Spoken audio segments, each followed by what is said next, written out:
खेया हम तो बस इतना जानते आप सरीखे आप। कुंडलपुर के बड़े बाबा की, मूल नायक श्री शांतिनाथ भगवान की, परम पूज्य आचार्य भगवान गुरुदेव शेखर विद्यासागर जी महामुनि राज की, परम पूज्य मुनि शेखर बेमल सागर जी, अनंत सागर जी, धर्म सागर जी आदि समस्त 3 करोड़ 9 करोड़ मुनि राजों की, पंच कल्याणक महामहोत्सव की,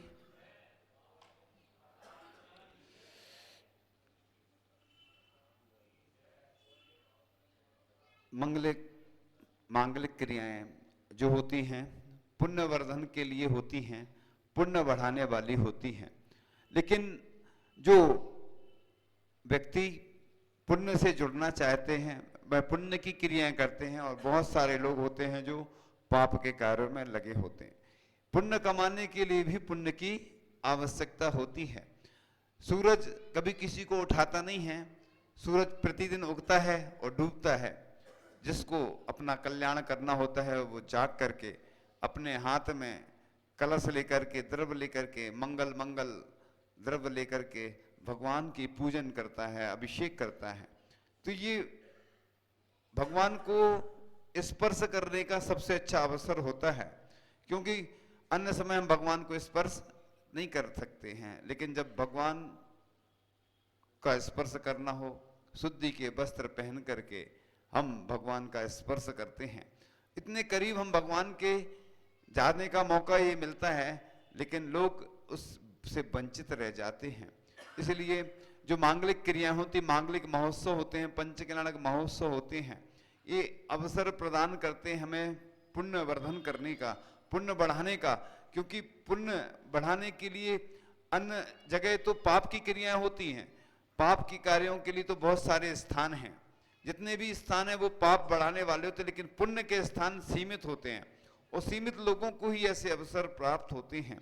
इसलिए लिखा है कि जो पूजन करता है उसके सब कष्ट दूर हो जाते हैं, ऊपरी बाधा आदि नहीं होती है और समस्त उपद्रव नष्ट हो जाते हैं, और जो भी विष आदि है वह सब दुख नष्ट हो जाते हैं। ऐसा पूजन करने का फल लिखा हुआ है। और लिखा है कि धर्मनाशे क्रिया ध्वंसे स्व सिद्धांत विप्लवे अप्रश्रपि वक्तव्यम तत्स्वरूप प्रकाशने। जहां पर जैन धर्म का नाश हो रहा हो, जैनाचार्य बिगड़ता हो, तत् समीचीन सिद्धांत का लोप होता हो, उस जगह समीचीन धर्म क्रिया और सिद्धांत की रक्षा के लिए बोलना चाहिए। इसलिए साधु संत सबके हित के लिए बोलते हैं, कल्याण के लिए बोलते हैं, कि जिससे सभी लोग धर्म के कार्यों को करके अपने जीवन में ऐसा मंगल अवसर लाएं जिससे उनका कल्याण हो। इसलिए ऐसा भी लिखा है धबला पुस्तक में कि विघ्ना प्रलसंति भयम न जातु न दुष्ट देवा परिलग्यंती अर्थान एस्तश्च सदा लवंती जिनोत्तमानम परिकीर्तने वे। जिन भगवान के गुणों का कीर्तन करने से विघ्न नाश को प्राप्त होते हैं और कभी भी भय नहीं होता है। इसलिए जो देवसास गुरु को मानता है उसको कभी कष्ट नहीं होता है। बाधाएं तो सबको आती, चाहे साधु संत हो। पार्श्वनाथ भगवान ने सबसे ज्यादा उपसर्ग सहन करे और आज उपसर्ग विजेता बन गए, लोगों के उपसर्ग दूर करते हैं, कष्ट दूर करते हैं पार्श्वनाथ भगवान। तो जो पहले स्वयं कष्ट सहन करता है, उपसर्ग परिचय, वही दूसरों के कष्ट दूर करते हैं। गणेश प्रसाद जी वर्णी थे और ग्रस्त अवस्था में रहे थे, सम्यक शेखर जी की वंदना करने गए, उनका कंठ सूखने लगा। तो कंठ सूखने लगा तो पानी की इच्छा तो हुई पीने की। अब उन्होंने कहा कि अगर मेरा मरण हो गया तो लोग सम्यक शेखर जी आना छोड़ देंगे। लोग घटनाएं देखते हैं और क्षेत्रों में प्रतिदिन देखो तलाक हो रही है, एक्सीडेंट हो रहे, लोग गाड़ी चलाना छोड़ते क्या? शादी करना छोड़ते? तलाक हो रही तो। लेकिन धर्म के क्षेत्र में जैसे कोई गड़बड़ी हो जाए तो लोग छोड़ देते हैं कि अब हमें नहीं जाना, उस मंदिर नहीं जाना, ऐसा हो गया था, है ना। तो धर्म की क्रियाओं में लोग जल्दी विचलित हो जाते हैं। अब उनने सोचा कि क्या करें, हे पार्श्वनाथ भगवान, मुझे ऐसा ऐसा कष्ट हो रहा, अगर मरण हो गया तो लोग सम्यक शेखर जी आना छोड़ देंगे, अब आप जानो बस। उनने ये नहीं कहा कि पानी मिल जाए या आप पानी की व्यवस्था कर दो, भगवान से प्रार्थना की कि बस ये मुझे कष्ट हो रहा है और लोग ऐसा करेंगे, आना छोड़ देंगे, इसलिए अब आप जाने। थोड़े आगे चलते हैं, एक जल का कुंड मिलता है, कुंड में वो जल ग्रहण करते हैं छान करके, और आगे चलते हैं तो लोग मिलते हैं, पूछते हैं कि अरे आप तो बहुत प्रसन्न नजर आ रहे हैं। हाँ, अभी जल ग्रहण करके हैं। कहाँ? तो उन्होंने कहा कि मैं वहां पीछे जल ग्रहण करके आए हूं। अच्छा, तो लोग जाते हैं पीछे, देखते हैं तो उधर कोई स्रोत ही नहीं मिला जल का। किसने व्यवस्था की जल की? किसने करी? देवों ने। तो भगवान के चरणों की धूल होते हैं और सच्चे सम्यक दृष्टि की चरणों की धूल होते हैं। इसलिए अपन भरोसा करो बस भगवान के ऊपर। जब भी कोई परेशानी हो तो बस भगवान को नहीं छोड़ना और सब छोड़ देना, और अच्छी भक्ति करना, जाप करना, सब ठीक हो जाएगा। यानी दुनिया में तुम किसी भी डॉक्टर के पास चले जाओ, किसी भी दुनिया के जितने भी चिकित्सक हैं, जो भी चलते ना, सब कर लेना, लेकिन अंत में बस एक ही अरिहंत हैं अपने, बस उन्हीं के पास जाओगे तो असाता कर्म भी साता में बदल जाएगा, रोग ठीक हो जाएगा। लोग अमेरिका जाते हैं, कोई कहीं जाता है, लेकिन ये तो दवाई तो सब लेते हैं। देखो, साधु संतों च श्रावक जब बीमार होता है औषधि लेते हैं, लेकिन औषधि के साथ साथ भक्ति भी काम करती है। कहते हैं ना, जहां पर दवा काम नहीं करती तो दुआ काम करती है। तो इसलिए उन्होंने भगवान से प्रार्थना की थी, तो देखो जल का स्रोत मिल गया और प्यास उनकी बुझ गई। इसलिए कभी भी घबराना नहीं, डरना नहीं, क्योंकि देखो ग्रस्त होते हैं ना, वो कमजोर होते हैं सबसे ज्यादा। एक देव कमजोर होते हैं और एक ग्रस्त, जो मनुष्य होते हैं वो कमजोर होते हैं, लेकिन उसमें ग्रस्त, क्योंकि ग्रस्त बहुत डरता है, इनकम टैक्स वालों से डरता है, जीएसटी वालों से डरता है, और भी कोई अपने से बड़े जो अधिकारी होते हैं, सर्विस करते हैं तो डरते हैं। इसलिए आचार्य जी क्या बोलते हैं, नौकर नहीं मालिक बनो, क्योंकि अपन बिजनेस करेंगे तो अपने मालिक रहेंगे। अब दूसरे के अंडर में रहना है तो बॉस का डर रहता है। देखो स्वतंत्रता भी रहती है, संडे को छुट्टी मिलती है, और जो कोई पर्व आते हैं छुट्टी मिलती है, जब लेना हो छुट्टी मिलती है, लेकिन डर भी रहता है। बॉस का कितना डर रहता है, खौफ रहता है कि वो ऐसा नहीं कि सस्पेंड कर दे, कुछ और कर दे, तो डर रहता है। हमने सुना भी है, देखा भी है, लोग बताते भी हैं। तो कई कई फायदे भी हैं तो नुकसान भी हैं। तो इस प्रकार से अपन अपने मालिक स्वयं के खुद बने। इसलिए अपन जो भी भक्ति आदि करते हैं, ये सब पुण्य बढ़ाने वाली क्रियाएं होती हैं। तो इस प्रकार से जो बताया कि पुण्यवर्धनी क्रियाएं पुण्य बढ़ाने वाली होती हैं। इस प्रकार से लिखा है कि पवित्र अंतःकरण से भगवान की नित्य भक्ति करने वाला भक्त जब भगवान के पद को प्राप्त कर लेता है, तो भगवान स्वयं तुम्हें भगवान बना सकते हैं। यानी जितनी आत्माएं रहती हैं, जितने बैठे हैं लोग, सबके अंदर भगवान की क्षमता है। यानी सब भगवान ही बैठे हैं, बस किसी के अंदर वो जागृत नहीं हुई, किसी के अंदर आगे होगी। क्योंकि जैसे सोना है, खान में पड़ा रहता है अशुद्ध अवस्था में, जब 16 बार तपाते हैं तो शुद्ध सोना बन जाता है। उसी प्रकार से हमारी आत्मा कर्मलों से प्रक्षालित है, कर्म मल लगे हुए हैं इसमें, और जैसे ही उसका प्रक्षाल करते हैं ना अपन, तो बस वह शुद्ध बन जाती है। जल का गिलास रखा है, उसमें गंदा जल है, उसको शांत रख देते हैं कांच के गिलास में, तो अलग दिखता है कि जल शांत हो जाता है, जैसी तो उसका जो मल बैठ जाता है। ऐसे ही हम जब हाथ पे हाथ रख के बैठते हैं तो बस हमारे कर्मों की नजर प्रारंभ हो जाती है। इसलिए पूज्य के गुणों में अनुराग एवं भक्ति करना ही पूजन है, और पूजा मन को शुद्ध करती है। प्रतिमा के माध्यम से, प्रतिमा यानी मूर्ति के माध्यम से मूर्तिमान की पूजा होती है प्रतिदिन। इस प्रकार से अपन को करना चाहिए।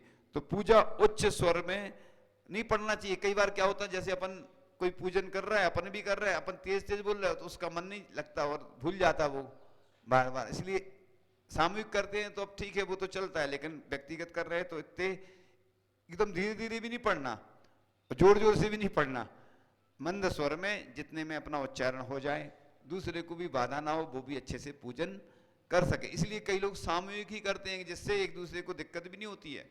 लेकिन अब सबकी अनुकूलता नहीं बन पाती है, कभी कोई किसी समय पे आता है, तो ये माध्यम बनाए गए हैं।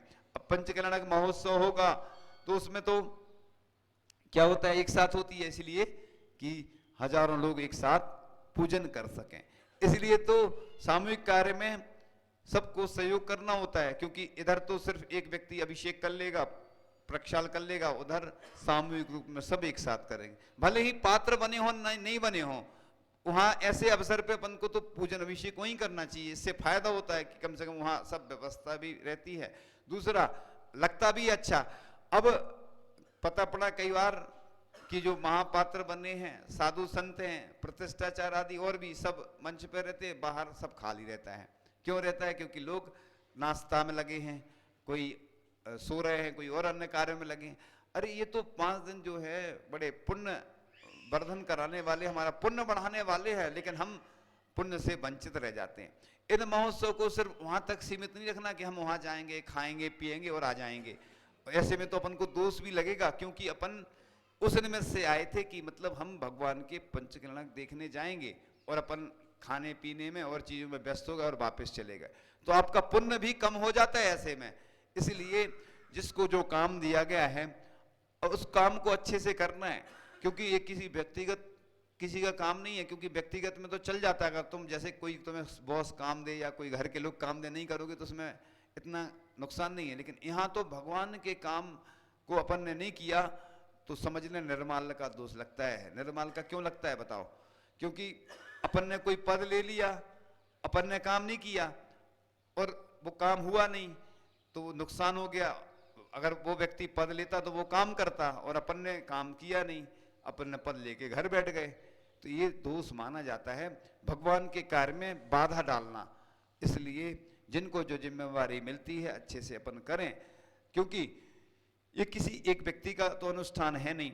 इसी प्रकार से अपन पूजन में शामिल होते हैं, अभिषेक में शामिल होते हैं, तो ये अपने पुण्य को बढ़ाने वाला अवसर होता है। क्योंकि सामूहिक पुण्य का बंद होता है। जैसे कभी कोई क्रिकेट में देखा होगा आपने, जब क्रिकेट चलता है तो सब एक साथ देखते हैं, ऐसी पिक्चर आ रही, कोई फिल्म आ रही है, अब फिल्म देखी सभी ने, अनुमोदना की उसकी, पाप के कार्यों की, तो एक साथ जितने लोगों ने फिल्म देखी है पूरे वर्ल्ड में, पूरे विश्व में, सबको एक साथ कर्म का बंद हो गया। अब जो कोरोना काल आया था, ऐसे और भी घटनाएं घटती हैं, तो एक साथ क्यों आया? ये सामूहिक कर्म का उदय था। इसलिए अपन लोग जब भी अनुष्ठान करते हैं सामूहिक इसलिए करते हैं, इसलिए उसका नाम क्या दिया जाता है? विश्व शांति महायज्ञ। क्यों दिया जाता है बताओ?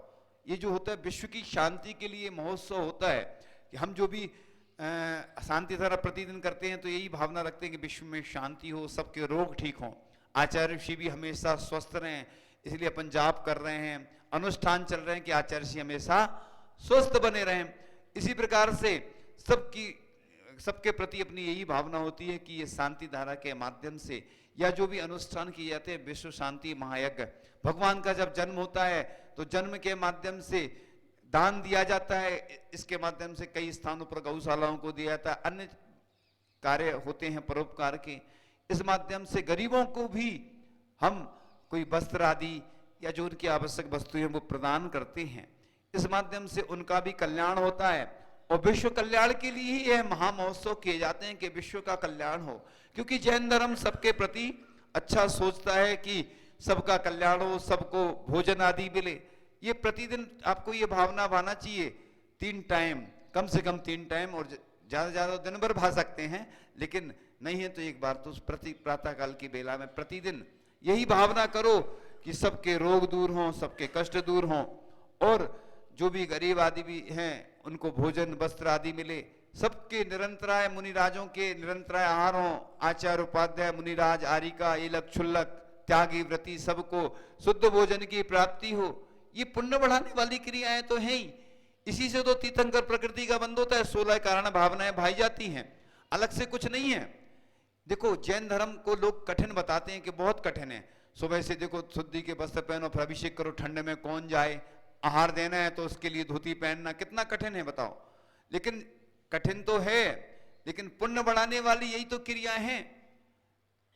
आपने देखा होगा परसों बिहार हो रहा था तो पाटनी जी जा रहे थे साथ में, 9 किलोमीटर पूरे नंगे पैर चले, तो उनसे कहा कि आप अब तो बैठ जाओ, नहीं बोले अभी से हम अभ्यास कर रहे हैं साधु बनने का।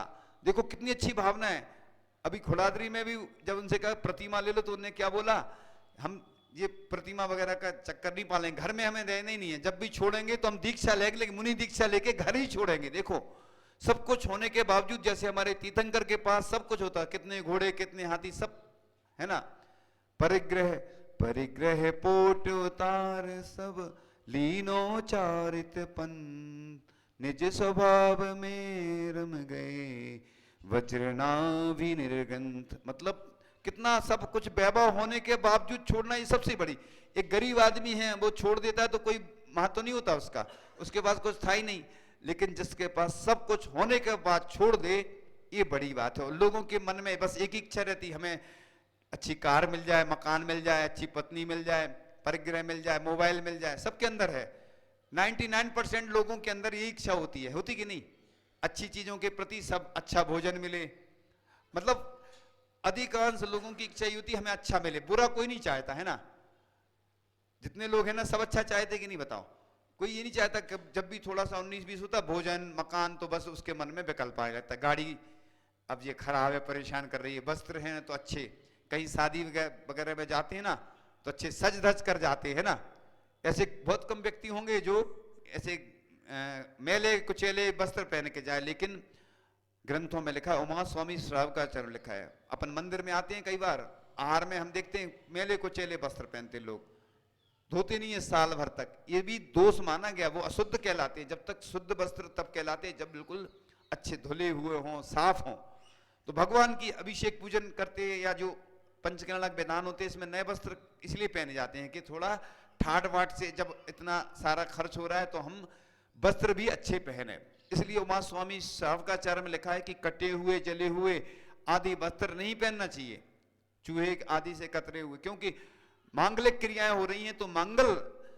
इसलिए अभी बीच में एक परंपरा चली थी कि लोग क्या करते थे, जीन्स वगैरह पहनते थे फटे हुए, और कई लोग तो नए लाते थे और फाड़ के फिर पहनते थे, अभी भी कई लोग पहनते हैं। तो ये अमंगल का प्रतीक माना गया है फटे वस्त्र। ऐसा भी लिखा है शास्त्रों में, जैसे कोई वस्त्र फट जाए तो समझ लेना कुछ ना कुछ गड़बड़ होने वाला है।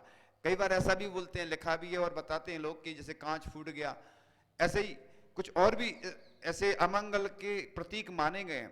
इसलिए वस्त्र अच्छे पहनना चाहिए, बल्कि पूजन रोज करो तो स्वधर्म बन कर करो। ऐसा थोड़ी शास्त्रों में कहीं मना नहीं किया कि स्वधर्म प्रतिदिन नहीं बन सकते। ये तो जो पात्र बनते हैं स्थापना छिप से भगवान के माता पिता और स्वधर्म बनाते हैं, लेकिन अपन तो प्रतिदिन जब अभिषेक करो, एक व्यक्ति प्रतिदिन सोने के आभूषण पहन करके बढ़िया अच्छे से ठाड़ वाट से अभिषेक करता है, पूजन करता है। इसलिए अपन इसमें कंजूसी बिल्कुल नहीं करना। देखो जो जितनी कंजूसी करेगा वैसे ही फल मिलेगा, और अच्छे से वैभव है अपने पास तो ठाट वाट से अच्छे से भगवान की अभिषेक पूजन आहार दान, इसमें कंजूसी बिल्कुल नहीं करना। पुण्य बढ़ाने के लिए यही सब साधन है और उन्हीं से अपन वंचित रह जाते हैं। अपन सोचते हैं कि हमें थोड़ी करना, दूसरा तो कर रहा है। भगवान की कल शोभा यात्रा आई, कल आदिनाथ भगवान का मोक्ष कल्याणक भी था, लेकिन देखा कि लोगों को कोई रुचि नहीं, लोग जाने कहाँ सो रहे थे। बताओ, 3 लोक के नाथ हमारे प्रथम तीर्थंकर आदिनाथ भगवान हैं, और सब लोग उसमें शामिल हुए हैं। जिनको समय नहीं है वो भी शामिल हुए हैं, जो जिनके पास टाइम नहीं है, आपको मालूम है, और अपन के पास टाइम है लेकिन जाने किस कार्य में लगे हैं। तो ऐसे अपन को कोई भी कार्य नहीं करना। कल की प्रातः काल की बेला में घट यात्रा होगी, ध्वजारोहण होगा, गर्भ कल्याणक पूर्व रूप उत्तर रूप दोनों एक साथ संपन्न होंगे। तो ये मांगलिक क्रियाएं हमें पुण्य बढ़ाने वाली होती है, लेकिन हम उन्हीं से वंचित रह जाते। हम सोचते हैं दूसरा कर रहा है तो हमें क्या करना, हम थोड़ी पात्र बने हैं, हमारा थोड़ी कर्तव्य है। इसलिए भगवान का महोत्सव है, पूरे नगर का महोत्सव है, पूरे विश्व का महोत्सव है ये। इसलिए कंजूसी करोगे तो पुण्य बढ़ने वाला नहीं है। जब अरिहंत परमेष्टि उस स्थान पर विराजमान होंगे, अरहंत होंगे, संत होंगे, ग्रंथ होंगे, तो हमें उन मांगलिक क्रियाओं से, पुण्यवर्धन क्रियाओं से हमें वंचित नहीं रहना है, क्योंकि हमारा पुण्य बढ़ाने और कोई दूसरा व्यक्ति नहीं आने वाला है। आप सोचो कि दूसरा आके कर लेगा, हमारा पुण्य स्वयं हम बढ़ा पाएंगे। ऐसा अपने यहाँ एक चीज है, वो ट्रांसफर नहीं होती है। पुण्य है ना, पाप और पुण्य ट्रांसफर नहीं होते कि अपन सोचो कि हम दूसरे को ट्रांसफर कर दें, हाँ हमारे घर वाले कर लेंगे, हमें नहीं करना, हमें क्या जरूरत है। बिल्कुल भूल में नहीं रहना, ऐसा कहीं नहीं होता है। इसलिए अपन स्वयं देखो, मुनिराज चल के आते हैं, बिहार करके स्वयं आते हैं, दूसरा नहीं चलता, ना दूसरा कोई कष्ट सहन कर सकता है। अपन को स्वयं पूजन करोगे, अपने हाथ से द्रव्य चढ़ाओगे। ऐसा नहीं है कि पुजारी कर लेगा, हम उसको द्रव्य दे देंगे तो पुण्य उसको लगेगा, है ना, तुम्हें थोड़ी लगने वाला।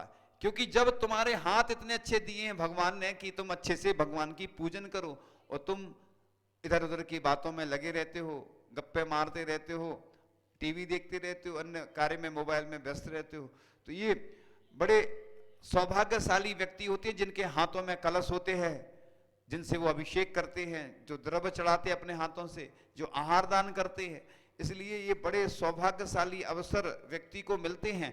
और लोग सोचते हैं कि हमें क्या करना, हम नहीं करेंगे तो दूसरा तो कर लेगा, दूसरा तो करके पुण्य कमा लेगा, लेकिन हमारा भाग्य है वह सौभाग्य नहीं बन पाएगा। अगर भाग्य को हमें सौभाग्य बनाना है अपना, तो बस ऐसे ही मांगलिक क्रियाएं, मांगलिक अवसर हमारे लिए आए हैं। और जो वंचित रह जाएगा वो पछताएगा, क्योंकि हम देखते हैं जब लोग शामिल नहीं हो पाते हैं तो उन्हें दुख होता है कि हम बताओ उस महामहोत्सव में शामिल नहीं हो पाए। इसलिए जो पात्र बने हैं वो तो बने ही हैं, लेकिन यहाँ का हर एक व्यक्ति पात्र है। अपने आप को कमजोर नहीं समझना कि हम पात्र नहीं बने। अरे जितने लोग बैठे हैं वो सब पात्र हैं। वो तो उनने जिसने जो अपने हिसाब से स्वीकृति दी, जो बन गए, वो अलग हैं। लेकिन हर व्यक्ति जो भगवान के कार्य में शामिल होता है वो सब पात्र ही होते हैं। ऐसा कमजोर नहीं समझना, क्योंकि लोग यही सबसे बड़ी कमजोरी लोगों के अंदर ही होती है कि बस हमें तो स्वधर्मिन बनना है, हमें माता पिता बनना है, बड़े बड़े पद के लिए जितने लोग सब रहते हैं लालायत। और बाकी जो है ना, इंद्र भी महत्वपूर्ण होता है जो पूजन करता है भगवान के आंगन में। जो भी जब जाता है भगवान के मंदिर में, अपन ने अगर मंदिर में झाड़ू भी लगाई है तो ये समझना हमारा सौभाग्य कि देखो भगवान के मंदिर में सफाई करने का हमें अवसर मिल रहा। लोग क्या करते हैं, बस दूसरे जो कर्मचारी उनको रख देते हैं और वो अपने आप को बुरा मानते हैं। हमने देखा है जितने लोग हैं अपनी दुकान में झाड़ू लगाते कि नहीं लगाते, अपने घर में लगाते कि नहीं।